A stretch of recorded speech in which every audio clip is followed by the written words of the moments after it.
You're listening to Mr. Credit on San Diego 1700 with local credit expert Derek Evans. Now, live in studio, Mr. Credit.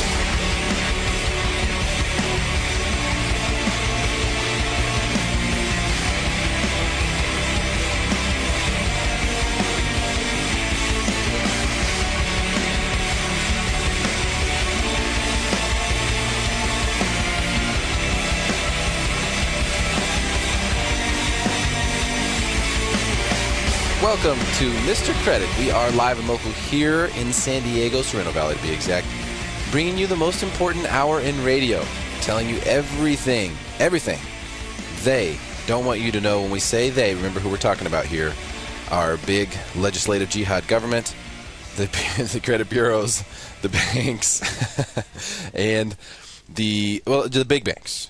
The big banks are the ones that we're talking about here, not the little banks, not the credit unions, not the small regional banks. We're talking about the big banks, the big five, basically. We're talking about debt settlement companies.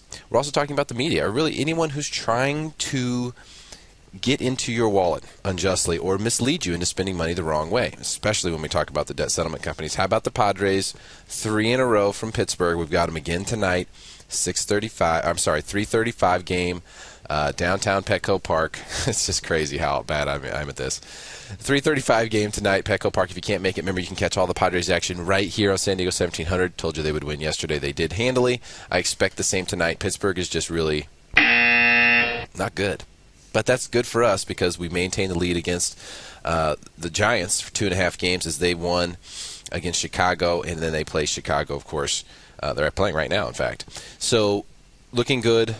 Los Angeles and Colorado, 8 games out. So the Padres are in good shape, folks. Remember, save the station in your dial, 1700 AM. You can catch all the Padres action right here. Now, yesterday, I never talked about any other MLB action, but I talked about how the Reds had met their maker in the St. Louis Cardinals, which is my home team from back home in Missouri.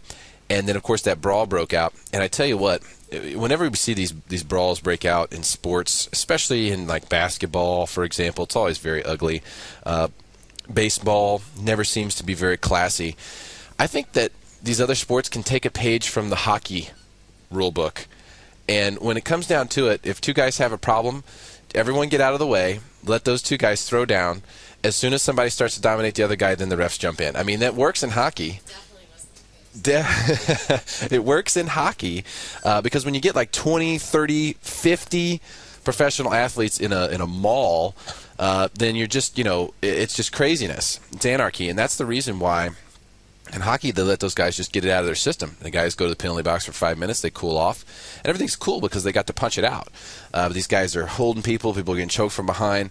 It's really an ugly scene, and I hate it. And I think that the Major League Baseball should have really gone a lot further as far as fines, suspensions, etc., with regard to that, because it's ugly, it's not necessary, looks bad. I mean, we're not providing the right type of role model activity here for all the youngsters that are watching, especially the Cardinals have a big following. Cincinnati, nobody really cares about them, but it's on ESPN. It's the type of thing that I hate to see, and you probably do too. So let's calm all this stuff down, and if we want to do it right, let's take a page from the hockey playbook. Headed to Vegas this weekend, bachelor party. Now, one of the things that's really interesting about whenever you get together with your family or your friends who you haven't seen in a long time, isn't it funny how you get to the family reunion and your uncle who's a doctor, you walk up to him and you're like, I got this pain in my elbow. And you expect him to diagnose it right on the spot. The same thing is going to happen to me. I guarantee it.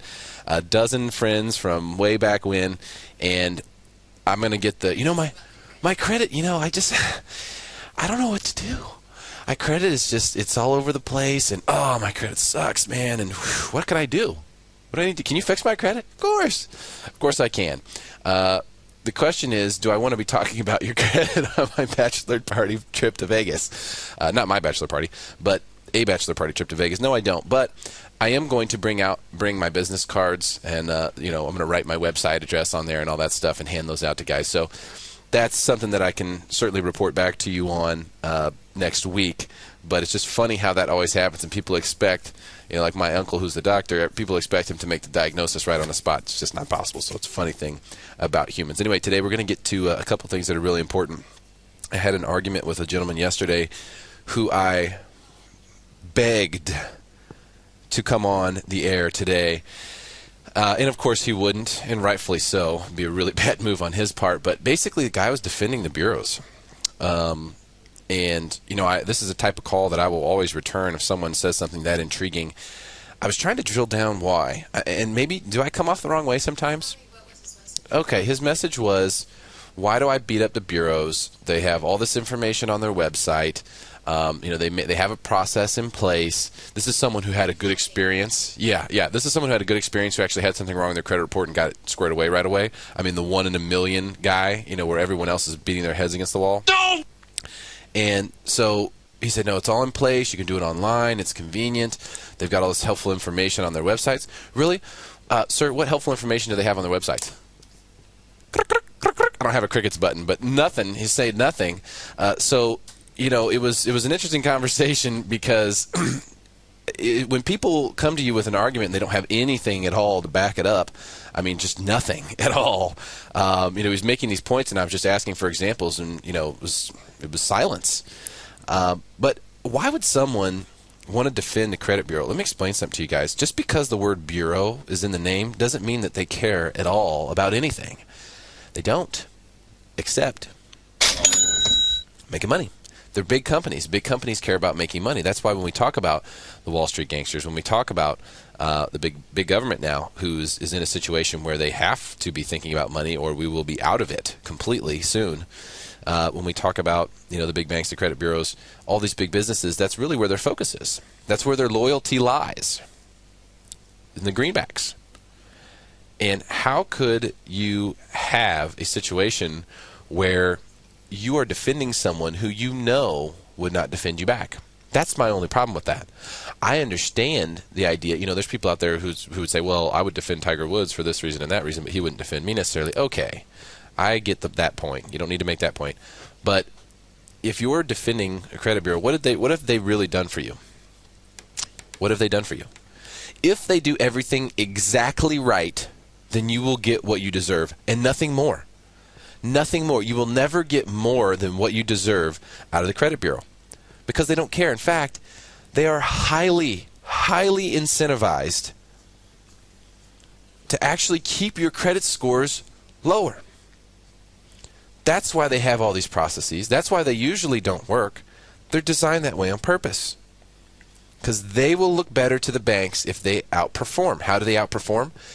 If the numbers that come through on the loans that the banks give people based on their credit scores turn out to default at a lower rate or less of a clip than expected based on the credit bureau's report, then that will make them look good to the banks. The banks will be willing to pay them more money. They'll be willing to market more, to buy more of your information from them. So why in the world would we defend someone who has that going? Why would we want to look at them and go, hey, these guys are doing everything right? They're not. They don't care about anybody.